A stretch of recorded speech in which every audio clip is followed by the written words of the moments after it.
નમસ્કાર. આજના આ ખાસ એક્સપ્લેનરમાં તમારું સ્વાગત છે.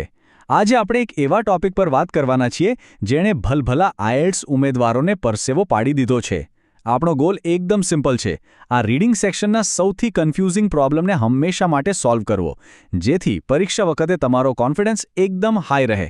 ચાલો શરૂ કરીએ. હવે એક મોટો સવાલ એ થાય છે કે પેસેજ બરાબર સમજ્યા પછી પણ સારી એવી તૈયારી કરવા છતાં સ્ટુડન્ટ્સ આઈએલટીએસ રીડિંગમાં માર્ક્સ કેમ ગુમાવે છે?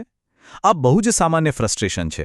એવું કેટલી વાર બને છે કે વોકેબ્યુલરી સારી હોય, બધું જ સમજાઈ ગયું હોય, છતાં અમુક ચોક્કસ પ્રશ્નોમાં માર્ક્સ કપાઈ જાય છે. આવું કેમ? ઠીક છે, ચાલો આમાં ઊંડાણપૂર્વક ઉતરીએ અને આનું મૂળ કારણ સમજીએ. આજના આ સેશનનો ફ્લો કંઈક આવો રહેશે. પહેલું, વાંચનની જાળ. બીજું, હકીકતો અને મંતવ્યો વચ્ચેનો તફાવત.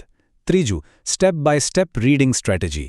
ચોથું, 5 નિર્ણાયક એક્ઝામ્પલ. પાંચમું, ટાળવા જેવી સામાન્ય ભૂલો. અને છેલ્લે, અંતિમ વ્યૂહરચના અને સારાંશ. તો ચાલો આપણા પહેલા વિભાગથી શરૂઆત કરીએ. વાંચનની જાળ એટલે કે હકીકતોને મંતવ્યો સાથે ગૂંચવવા.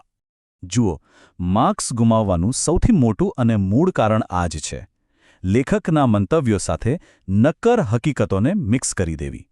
એક્ઝામમાં 2 પ્રકારના પ્રશ્નો આવે છે, જે દેખાવામાં એકદમ સરખા જ લાગે પણ ખરેખર તે સંપૂર્ણપણે અલગ માનસિક કુશળતા ચેક કરે છે. મોટાભાગના માર્ક્સ અહીં જ કપાય છે, કારણ કે હકીકત અને લેખકના પોતાના વિચાર વચ્ચેનો ભેદ સમજવામાં થાપ ખાઈ જાય છે. હવે આગળ વધીએ વિભાગ 2 તરફ, હકીકતો વિરુદ્ધ મંતવ્યો અને તેમની વચ્ચેનું મુખ્ય તફાવત.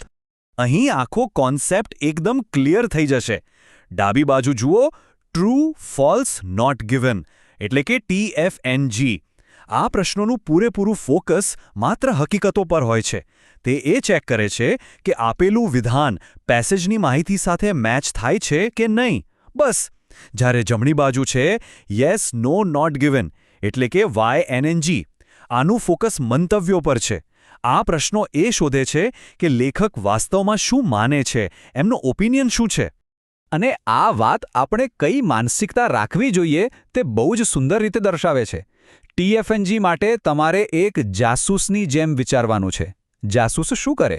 એ માત્ર પુરાવા અને ડેટાને જ જુએ છે, બરાબર ને? શું આ હકીકત જણાવેલ છે? બસ આટલો જ સવાલ. પણ YNNG માટે તમારે એક મનોવૈજ્ઞાનિક બનવું પડશે. તમારે લેખકના મગજમાં ઘૂસીને સમજવું પડશે કે લેખક ખરેખર શું માને છે. આ શોર્ટકટ નિયમ ખરેખર કમાલનો છે. જો કોઈ વાક્ય સાંભળવામાં તદ્દન તટસ્થ હકીકત જેવું લાગે, જેમ કે બહાર વરસાદ પડી રહ્યો છે, તો તે જાસૂસની કેટેગરીમાં આવે છે. પણ જો તે કોઈ માન્યતા જેવું લાગે, જેમ કે મને લાગે છે કે આજે વરસાદ પડશે, તો તે મનોવૈજ્ઞાનિકની કેટેગરી છે. એક બીજું ઉદાહરણ લઈએ. કોફીમાં કેફીન હોય છે, એ જાસૂસ માટેની હકીકત છે. પણ કોફી દુનિયાનું સર્વશ્રેષ્ઠ પીણું છે, એ મનોવૈજ્ઞાનિક માટેનું મંતવ્ય છે.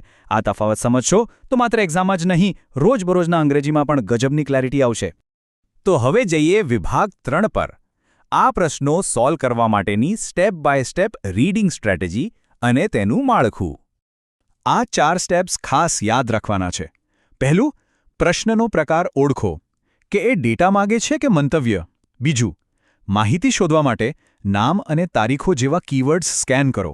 હવે જે બાબત ખરેખર રસપ્રદ છે તે એ છે કે ત્રીજું સ્ટેપ અર્થ મેળવવા પર ભાર મૂકે છે. તમારે ચોક્કસ શબ્દો નથી શોધવાના, પણ એનો આઈડિયા પકડવાનો છે. અને ચોથું, સૌથી અગત્યનું, ક્યારે પોતાની જાતે કોઈ ધારણા ન બાંધો.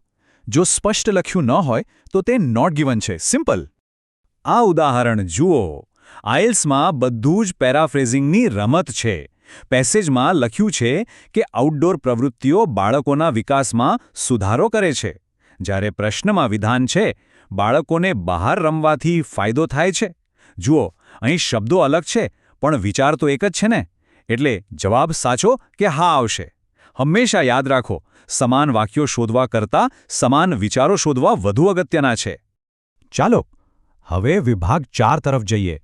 5 નિર્ણાયક પરીક્ષાના ઉદાહરણો. હવે સમય છે આપણા સિદ્ધાંતોને પ્રેક્ટિકલ રીતે ચકાસવાનો. આ રહ્યો આપણું પહેલું ઉદાહરણ. ધારો કે પેસેજ કહે છે કે પુલ 1990માં બન્યો હતો અને વિધાન પૂછે છે કે શું તે 1 દાયકા કરતાં વધુ જૂનો છે. બસ અહીં આપણા પહેલા જાસૂસને કામે લગાડો. થોડું ગણિત માંડો અને સ્પષ્ટ થઈ જશે કે આ એક સાબિત થઈ શકે તેવી હકીકત છે. એટલે જવાબ આવશે ટ્રુ. એવી જ રીતે માની લો કે લખાણમાં 500 લોકો હાજર હતા હોય અને વિધાન એમ કે 1,500 લોકો આવ્યા હતા, તો એ પણ ટ્રુ જ ગણાશે. હવે બીજું ઉદાહરણ જોઈએ. અહીં આપણે પહેલાં મનોવૈજ્ઞાનિકની જરૂર પડશે. પેસેજમાં લેખકે વધુ પડતી મહત્વાકાંક્ષી અને ખામીયુક્ત જેવા શબ્દો વાપર્યા છે. આનાથી સ્પષ્ટ થાય છે કે લેખકનો ટોન નેગેટિવ છે.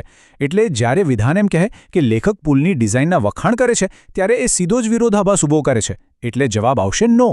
બિલકુલ એવી જ રીતે જો લેખક કહે કે આ યોજના નિરાશાજનક છે અને પ્રશ્ન પૂછે કે શું લેખક તેને સપોર્ટ કરે છે, તો જવાબ તરત જ નો આવશે.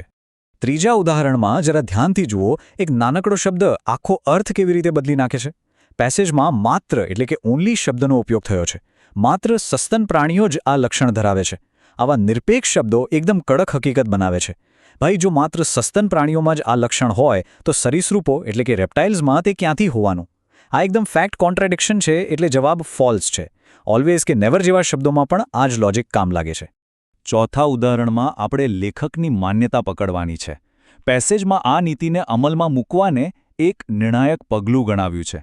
આ શબ્દો પરથી જ ખબર પડી જાય છે કે લેખક આ નીતિને આવશ્યક અથવા જરૂરી માને છે. અહીં લેખકનો ઓપિનિયન વિધાન સાથે પૂરેપૂરો મેચ થાય છે. એટલે જવાબ આવશે યસ. સેમ રીતે જો લેખક કોઈ મેથડને અનિવાર્ય કહે અને વિધાન તેને મહત્વપૂર્ણ કહે, તો પણ જવાબ યસ જ આવશે. અને આ રહ્યું આપણું પાંચમું ઉદાહરણ, જે સૌથી ખતરનાક જાળ છે. પેસેજમાં લખ્યું છે કે અભ્યાસ 2020માં પૂર્ણ થયો હતો. ઓકે, ફેક્ટ છે. પણ શું પરિણામો જોઈને લેખક આશ્ચર્યચકિત થયા હતા? ના, એવું તો ક્યાંય લખ્યું જ નથી. માહિતી અધૂરી છે. એટલે અહીં જાતે કોઈ સ્ટોરી નથી બનાવવાની. સીધો જવાબ છે નોટ ગિવન. બીજું એક એક્ઝામ્પલ આપું. પેસેજ કહે કે માર્કેટમાં નવી કાર લોન્ચ થઈ, પણ વિધાન પૂછે કે શું તે કાર લોકોમાં લોકપ્રિય છે, તો એ પણ નોટ ગિવન જ કહેવાય.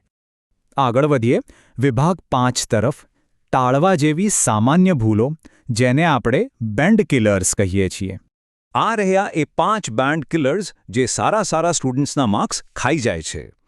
હકીકતો અને મંતવ્યોને મિક્સ કરી દેવા, અથવા તો એકદમ સીધા-સાદા વાક્યોમાં વિના કારણે ઓવરથિંકિંગ કરવું. પણ સૌથી મોટી અને ભયંકર ભૂલ કઈ છે ખબર છે? પોતાના બહારના જ્ઞાનનો ઉપયોગ કરવો. તો અહીં નિર્ણાયક મુદ્દો એ છે કે તમારું બધું જ જ્ઞાન બાજુ પર મૂકી દો. માત્ર અને માત્ર પેસેજમાં જે લખ્યું છે એના પર જ વિશ્વાસ કરો. અને હા, જો માહિતી ન આપેલી હોય તો તેને પોતાની જાતે જ ખોટી માની લેવાની ભૂલ તો ક્યારેય ન કરતા. પરીક્ષાના દિવસ માટે આ કેટલીક ફાસ્ટ અને ઇફેક્ટિવ ટિપ્સ છે. હંમેશા પહેલા પ્રશ્નો વાંચો, જેથી ખબર પડે કે પેસેજમાં શોધવાનું શું છે. ટાઈમ મેનેજમેન્ટ બહુ જ જરૂરી છે. એટલે કોઈ પણ એક પ્રશ્ન પાછળ 1 મિનિટથી વધુ સમય ન બગાડો.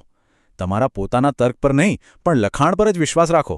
અને હા, દરરોજ ઝડપથી સ્કીમિંગ અને સ્કેનિંગ કરવાની પ્રેક્ટિસ તો ચાલુ જ રાખજો. હવે આપણે પહોંચી ગયા છીએ છેલ્લા વિભાગ પર. વિભાગ 6, અંતિમ વ્યૂહરચના અને સારાંશ, એટલે કે પરીક્ષામાં માસ્ટરી. આ એક ટેબલ આખા એક્સપ્લેનરનો નિચોડ છે.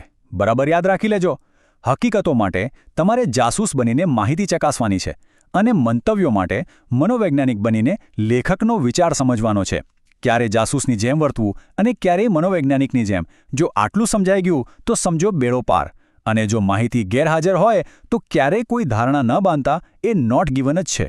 અને છેલ્લે એક વિચારવા જેવો પ્રશ્ન: શું આપણે પરીક્ષા વખતે પૂરેપૂરું લખાણ પર વિશ્વાસ કરવાની શિસ્ત રાખી શકીશું, કે પછી પાછા આપણી અગાઉની ધારણાઓ અને ઓવરથિંકિંગની જાળમાં ફસાઈ જઈશું? પસંદગી તમારી છે. જો તમે આ કડક અભિગમ અપનાવ્યો તો એકદમ ટોપ બેન્ડ સ્કોર મેળવતા તમને કોઈ નહીં રોકી શકે. આજના આ એક્સપ્લેનરમાં મારી સાથે જોડાવા બદલ ખૂબ ખૂબ આભાર, અને તમારી તૈયારી માટે બેસ્ટ ઓફ લક.